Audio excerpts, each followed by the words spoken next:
মেধা তাদের বিচক্ষণতা দিয়ে তাদের প্রশাসনের কাছ থেকে অবশ্যই একটি নিরপেক্ষ তদন্তের মাধ্যমে সাগররণী ভাই ও বোনের হত্যার সুষ্ঠু বিচার এই জাতিকে দিয়ে যাবেন। আমরা সেটি দেখব এবং আশান্বিত হব।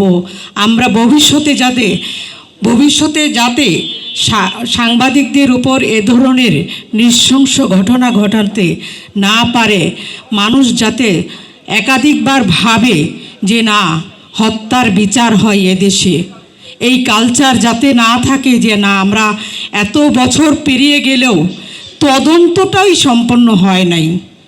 আমি খুব আক্ষেপ করে কিছুদিন আগে আমাদের কমিটিতে বলতেছি, পদ্মা সেতু, মেট্রো রেল এবং এলিভেটেড এক্সপ্রেসওয়ে নির্মাণের গর্বিত অংশীদার বসুন্ধরা সিমেন্ট, যে আশা করছি এই সরকার হবে, কিন্তু আমি যে মেসেজ পেয়েছি সেটি জাতির সামনে তুলে ধরার মতো না।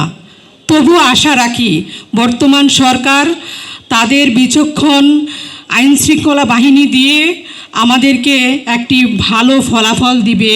আমরা আমাদের ম্যাগকে অবশ্যই একটি আশার বাণী শোনাতে পারবো।